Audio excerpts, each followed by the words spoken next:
This is the MHS Pawdcast, the online radio voice of Metuchen High School. Hello, everyone, and welcome to another edition of the Metuchen High School Podcast, the online radio voice of MHS. I'm Kalegi with Julia Hirschfield. We've got a big show for you today. We're doing another club spotlight. Today it's the Economics Club.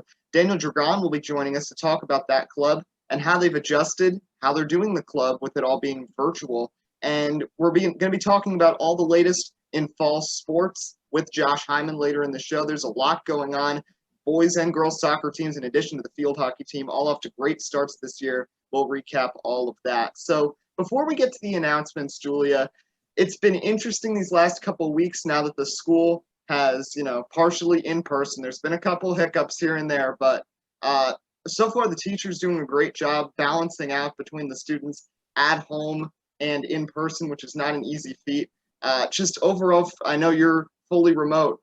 Has it been different doing school at home now that there's actually kids in the room, or has it still been a similar experience? I think it's mostly a similar experience, but I guess seeing the students that are in school, I guess I can see how I guess it's not really that different.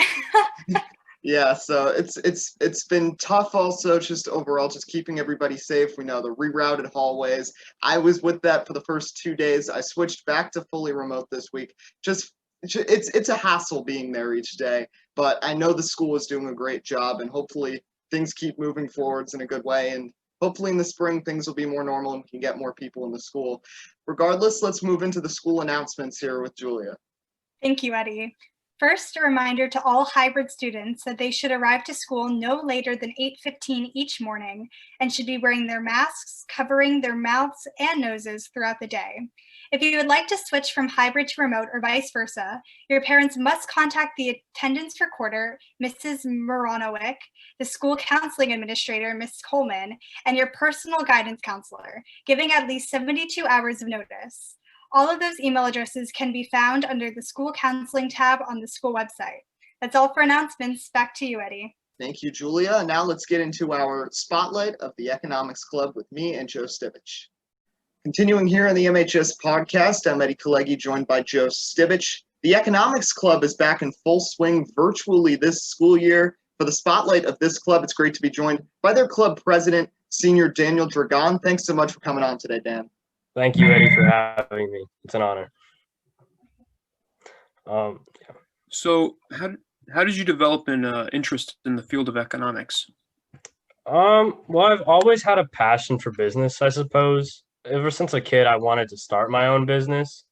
But then I guess as I grew older, I found it more challenging to think of an idea that I could expand on and build a sort of business on. So I generally tended to focus more on like the finance and economics thing once I started to get into high school. And then Mrs. Vandecastle was first my teacher my sophomore year at MHS. And I've had her for 3 years thus far. And she's kind of shown me the light of economics and how cool it can be and like all the different realms of it, I suppose.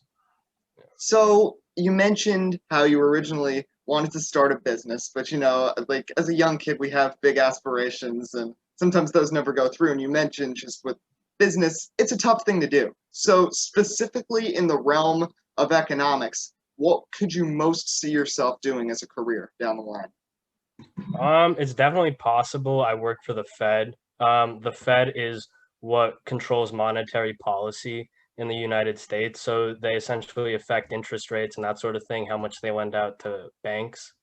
So I could definitely see myself going down that path and exploring how the US does as an economy and that sort of thing. Or I might turn to a more financial side of things where I'll still be incorporating a lot of economic thought processes, but it'll be more, I don't know, bank related and private equity type stuff. Yeah. Shifting to the club itself, what happens at a typical meeting and what are some plans throughout the school year? So this last meeting, we had a meeting last Tuesday. We're running meetings bi-weekly right now. But essentially what we did was we watched a very informative video on the economy and what it stands like today with COVID-19 and that sort of thing. And after we watched the video, we sort of discussed all the topics that were talked about in the video and sort of try to understand more in depth about what they were saying, because a lot of our members don't have a huge economic knowledge, I guess. And so it's more of like a learning experience for everyone where we can just talk about what's going on and what certain things mean. Later on in the year, we're planning to do two competitions. One, which we've done for the last three, I'd say, years, which is the Fed competition, where we have to propose a monetary policy that we think would work for the US economy. Normally, we do a presentation style competition, but this year, because of COVID-19, it's shifted to an essay type of thing where you write your monetary policy out and send them in. Additionally, we're doing something called the Adam Smith competition. We don't have all of the details just yet, but supposedly it's very theoretical economics more so. So it's a lot of like thinking about what would happen in certain scenarios and that sort of thing. And these are generally towards the springtime, so a little later on in the year where we'll like really ramp up on the club and that sort of thing. It's cool to hear. And you mentioned like how you guys have adapted virtually and you were watching a video. But before I get to that, I just think you were mentioning how so many people don't really have that economic background. And a club like this, I think, is a good way for people to understand things, especially now in 2020 with everything going on. This has been an especially tough year economically in our country. And for us students, juniors, seniors, I mean, we're going to be in the real world very soon, and kind of being able to understand what's going on and how to work through these ideas, and specifically what the government is doing to try to help us is just, I think, very important and foundational. But moving towards the club itself, there's a lot of clubs this year that they've really had to change their model because it's on a virtual basis. So for right now, what have you guys done to adapt this club to a remote setting? Yeah. So normally we would just meet in person like last year and just in a classroom and talk. But this year, we've been using Zoom like most other classes at the high school. And people pop in. We hope to get as many people as we can. And so it's all just been transferred to Zoom basically. And we have some Google Classroom stuff that we're planning to send out and like activities and that sort of thing. But it's basically all through Zoom. So. So why should students join the economic club? Well, I believe economics is a very good thing to know about. A lot of people believe economics is very heavily finance focused and it's all about money and that sort of thing. But economics at its principle is a social science. So a lot of it is based on how people think and perceive things to happen. So it's a lot of psychological aspects. And the good thing with it, if you join the economics club, is you get to a basic understanding of these things and you can talk about it. And if you have like at least a little bit of a seed, I guess, then you can like grow your knowledge more because you'll feel more comfortable talking about it with other people, let's say in college with a professor or something like that. So I think if people were to join, they would definitely benefit from it. Yeah. So last thing, when do you guys meet and how should people like contact you, or who should they contact if they want to join the club? So we normally meet bi-weekly. We met last week and we're likely going to meet next week. We meet on Tuesdays at varying from 3 to 3:30, depending on when it's better for people. We're likely 3:30 though. And if people would like to join, they could always email me through my school email or personal email. My personal email is daniel.dragan, Dragan, 4000@gmail.com, or they could, I guess, contact Madison Wilkins, Hariday Shah, Andrew Lau, or Chris Ray also. Yeah. All right. Well, Dan, thanks for coming on today and best of luck with the club going forwards this year.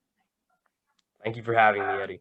So when we come back, Josh Hyman will be joining me to talk about everything in fall sports, from the football team's recent shutdown to boys soccer and girls soccer off to great starts. I'm Eddie Kalegi. He's Joe Stibich. We'll be back. This is the Metuchen High School Podcast, the online radio voice of MHS.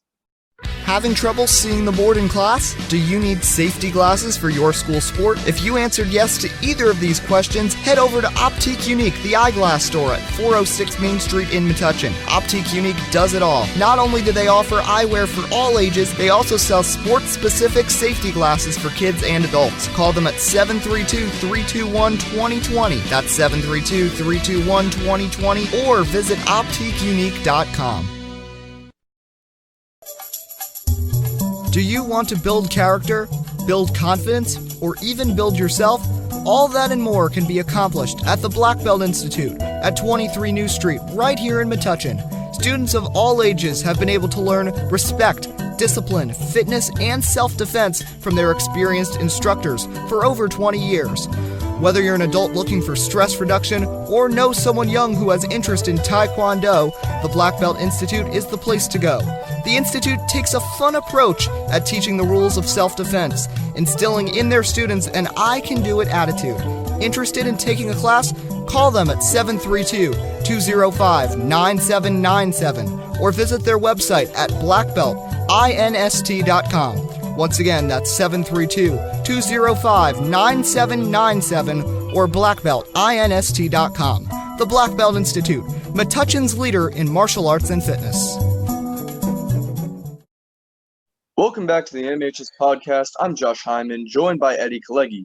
It's crazy to think that we are already almost halfway through the abbreviated fall sports season, but it has been quite successful for Metuchen team so far. The field hockey team is once again back to their dominant ways. Who has led them so far, and can they keep up this pace? Well, I actually just got back from their game, their fourth game of the season today, a home game against South Brunswick. And it was a hard-fought game. They allowed a goal just 2 minutes in. They came right back tied at 1-1. It stayed that way till 2:49 left in the game when Noel Leaf scored a one-handed goal late in the game to give them the 2-1 lead and the win. They're 4-0. And think about this statistic. Since the beginning of 2017, the field hockey team is 44-5-2 in 51 games. They have been dominant. Noelle Leaf, who is the reigning conference player of the year, has been great yet again. She's already got 8 goals through 4 games. Isabel Wiener's been really solid for this team as well. She's got 3 goals. Sophomore Avery Burns got 2. So right now, South Brunswick is one of their toughest tests on the schedule. They played them last year in the GMC semis. They tied with them last year in a home game. So being able to beat them shows that Metuchen can beat almost anybody in this conference. Yeah, absolutely. And you talk about the scoring. When you look at the scores of these games, 7-1 against Sayreville, 4-1 against East Brunswick, 4-0 against South Plainfield. You can obviously see that Metuchen is dominating in this conference. And about that South Plainfield game, Noelle Leaf scoring a hat trick, which is extremely impressive. I definitely think she's going to be one of, if not the most important players on this team. But I think we can obviously expect good things again this season from the team. Once again, the thing to worry about is the postseason, where Metuchen has historically struggled. But as of right now, they're doing incredibly, and I think that's going to continue. Mm-hmm. Now we are moving on to the football team. The football team dropped their first game and then had their home opener canceled. How can they bounce back from these early season obstacles when they get back on the field? Well, before we get to the cancellation, let's focus on the first game, which actually was pretty good against Spotswood. They fell 20-7. There were some bright spots. Stephen Mihalishyn really has to carry the freight for this team. The junior quarterback did solid. He had 186 total yards and a rushing touchdown. AJ Perillo, who missed a lot of games last year, this time around the junior receiver with a big game, 7 catches, 108 yards. On the running game, Jake Lipinski ran for 44 yards. He also had 6 tackles defensively, and Jacob Bazer, the senior, forced a fumble and had a sack. So 20-7 loss. They kept it close against the Spotswood team, who they also kept it close against last year and lost by just 1 possession. So pretty much the expected result right there. Now, of course, the big news surrounding the football team was the cancellation of their home opener, which was scheduled for this past Saturday against Middlesex because of the indoor gathering that several of the football players attended. Now, first off, just want to say, I'm not going to point any fingers here, but just as someone who likes to broadcast the games and just wants to see fall sports back, and listen, I know all the athletes do too, and I know we do stupid things as kids, but come on, I know that this really has to be a wake-up call here. This is a short season, and missing out on just one of the 3 home games, even if there's not going to be, a student section there, it's frustrating. So hopefully no other problems, and we can get in that Halloween home game against St. Thomas Aquinas for senior day. But regardless, they've got a couple road games coming up these next 2 weeks, and only a 5-game schedule. This is really a weird year. Next year is going to be cool, though, because Mia Lishan's going to be a senior. Perillo and Aiden Ahmed, as their 2 main receivers, will both be seniors.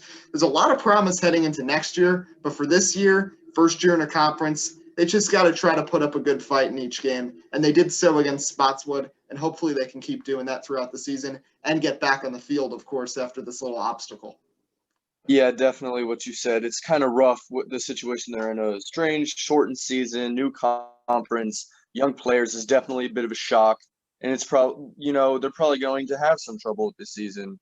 And what you said about the cancellation of the home game, it is very frustrating, especially as an athlete, because, the state has been bending over backwards, working tirelessly to get the season, and they jeopardized it. And I know of there are a few kids on the boys soccer team who had to miss a few games because of this party, and it's really upsetting to see. It's very frustrating to hear about.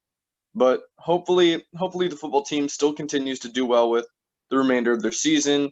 And I honestly do have high hopes for next year, as you said, young talented players stepping up where they need to. But right now it's looking a bit challenging, just to put it lightly. Yeah, so let's shift over to that boys soccer team. I know you guys had a nice win against South River a few days ago. You've been rolling along pretty well. You mentioned the absence of a few key players because of the indoor gathering, but just overall, how has the boys soccer team been working together so far? The boys soccer team has been doing very well. Started off the season with a 3-0 win against South Plainfield. Kieran Subramanian, Nick Mills, and Jake Musmano scoring the goals. And then at South River, another 2-0 win with Andrew Bellows and Reese Vela scoring the goals. And then 3-1 against Colonia the past week on Thursday. Jake Musmano again scoring the goal, along with Justin Wetnick and Kieran Subramanian again. A lot of good offensive firepower. We have a great midfield, which is something that we have been lacking in years prior. A lot of good positioning, a lot of kids. We scored a lot of our goals. Just being where we were supposed to be, being in the right place at the right time, solid passing, good communication. It's just everything is clicking together. In years past, we had amazing strikers, but our midfield was kind of shaky, and we just couldn't get it at the field. Now we have just great depth, great fitness, great communication, just all across the board, and I think it's going to be a great season. Unfortunately, our game tomorrow against Spotswood has been moved to Thursday due to some issues with the field and a few players. But, we're looking forward to that one as well. It should be a good, solid win if we can get it. And then on Friday this week is our senior night. It's hard to call it a night since it's at 4 o'clock, but nevertheless, and it's against Highland Park. So if anybody wants to go, it's going to be fun. It's going to be on the football field, I believe. Yeah, very cool. And a lot of seniors also on this team. And yeah, the one thing I do want to say, when you were mentioning so many different people scoring, you guys are not just depending on 1 or 2 players. Already 6 different players have scored at least 1 goal for the varsity team in the first 3 games. So it's really nice to see you guys are spreading the ball around. You mentioned the great midfield, the great offensive attack, and just being able to go at a defense with so many different people who have the potential to score makes you guys that much better. Yeah, exactly. We do have good depth, even though we do have a lot of seniors. There are a few key juniors that are actually starting on varsity. So next year we should be set as well. Now, the young girls soccer team is once again turning heads, off to a solid start to 2020. With a tough schedule ahead, how can they stay composed and successful? Well, they've had a little bit of a rough stretch over the last 2 games. They had a tie and a loss, but they started out 3-0. They're currently 3-1-1 through 5 games. Their last game Saturday, they fell 3-2 against North Brunswick, who's a really good team in the conference. Junior captain Marin Boucher has been so solid for this team already. She's got 5 goals and 2 assists. 3 goals and 2 assists for Alex Lipschitz, who's a sophomore. Her sister Sophie was on the team, graduated last year, so that family has had a big part of this girls' soccer team. And Nika Rockefeller in goal has been great in spurts. I mean, she's had 3 shutouts, but then she's also had 2 games where she's allowed 3 goals. So it's kind of back and forth with her, but still 17 saves, 3 shutouts through 5 games is nothing to complain about. And at this point, sitting there at 3-1-1, the girls' soccer team must be very confident heading forwards. My thing, though, they did have an easier schedule to start. They did play a tougher team in North Brunswick and struggle. So I wonder, as they face some tougher teams, last year, I mean, they got really lucky with how strong they did. I mean, you got to give credit to the freshmen and sophomores for how well they played on this young team. But you wonder if the experience level of other teams, especially talking about this crazy sports year, how motivated seniors are going to be each and every game. When they think about, they're only playing 4, 5, 6 home games this year instead of 10 or 11 like they typically would, there's a little extra added motivation for all of these senior athletes. And when the girls, I mean, they only have like 2 seniors on the roster, it's going to be interesting to see how they can battle. But for now, 3-1-1 is nothing to complain about. Yeah, definitely. I agree. I think going into the schedule when they have to face tougher teams, it may be an issue, and especially with the experience, because as we've seen, they have no problem scoring. They have top goal scorers. But yeah, that experience factor is definitely going to be an issue. And one interesting thing I would like to mention is that both the boys and the girls varsity soccer teams have beaten South River. And South River is a team that in the past has given Metuchen a lot of trouble. Usually we'll lose a game or 2 against them. But I think it's really cool to see that both teams came out firing and were able to beat one of our biggest rivals. And what else is happening in Metuchen High School sports? Let's talk about cross country. They had the Central Jersey Shootout on Saturday, and it was a big day for Caroline Schlief. She was named the best overall runner there, and she had a big performance. She won the girls 1-2-3 race. Metuchen placed 3 in the top 10 in that event. Molly Maleg got 3rd. Bridget Thomas was 9th. So girls cross country picking right up where they left off. The boys didn't have any notable accolades, but still a great team effort. And just continuing to build the reign of Coach Holler and how strong this team has been. Romira Nand, a senior, was one of their leading runners. Thomas Kwok, Ryan Breen, Jai Dreher, and a host of others, all very strong. There's a lot of seniors on this boys cross-country team, and it's great to see how these guys are all working together. And, there's momentum heading into the winter track and spring track seasons, and we know how hungry this team is going to be. We talked about it on the last show, how for spring track, after having the canceled season, how Coach Halloran and all of these specifically senior runners are really going to be fighting with a lot of heart. Heading over to girls tennis, they're 3-1 at the moment. They're undefeated in GMC play. Their only loss came to Hillsborough.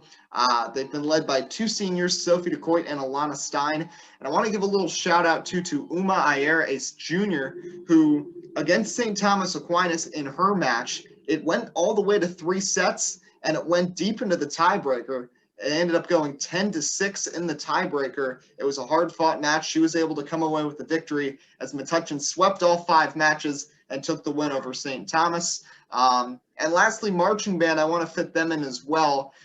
They're doing virtual competitions this year. Typically, you hear about them going to Hershey, going to MetLife Stadium, other high schools. We had Mr. Messenger on last month to talk about how this year it's a little different. They're submitting videos from Metuchen that are being sent in and judged, and they just completed their 2nd virtual competition. The results are rolling in, so we wish them all the best going forwards. Yeah, all good stuff. And there's not really much to say that's new about cross country because it's pretty much expected at this point that they'll do well, but it's also good to hear that they are continuing their dominance. Big names such as Ryan Breen, Jai Dreher, Molly Maleg, all great to hear about. And the girls tennis, it's really interesting to see the scores in their game. They have a lot of 5-0 wins. They have a close 3-2 wins.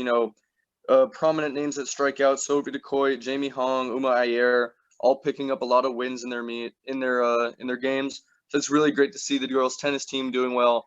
And then marching band's an interesting one because I bet it is very, very unfortunate. I bet the kids feel really sad that they don't get to go to these in-person competitions and, like you said, to crazy places like Hershey Park or MetLife Stadium. And I think it's interesting how they're doing the virtual concerts. I think it's great that they're able to find a way to do it, but unfortunately, I feel like something's lost. Mm-hmm. In terms of like sound or like sound quality or just like the impressiveness and the skill of a marching band when you see it on video versus in person. So I think it's a bit unfortunate, but I'm like I said, I'm really glad to see that marching band got something figured out for all the kids to at least compete and participate.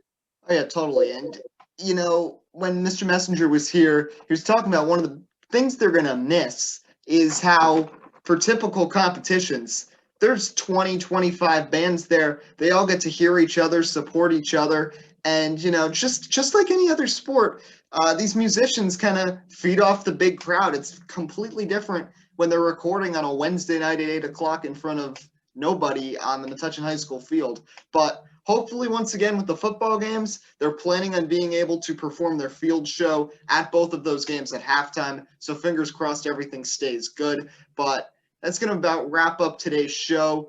A thank you to our guests today. This was Neski, our advisor. And I also want to give a shout out to wrap things up to Ms. Glaive, the librarian who's retiring at the end of the week. She has been very helpful, Josh, to the podcast. She provided us with the space. Back when we used to do this in person, we used to use the back of the Ancient library. times. Yeah, Ancient it's back times. in the old days. And she's also posted on the school website each time we have a new show. So we're wishing her all the best in her retirement, and a thank you to all her help over the past 3 years. But until then, we'll be back with more sports broadcasts, field hockey games continuing through on Twitter. And next show will be in 2 weeks on Wednesday, October 28th. Until then, I'm Eddie Kalegi. He's Josh Hyman. We'll see you next time on the Metuchen High School Podcast.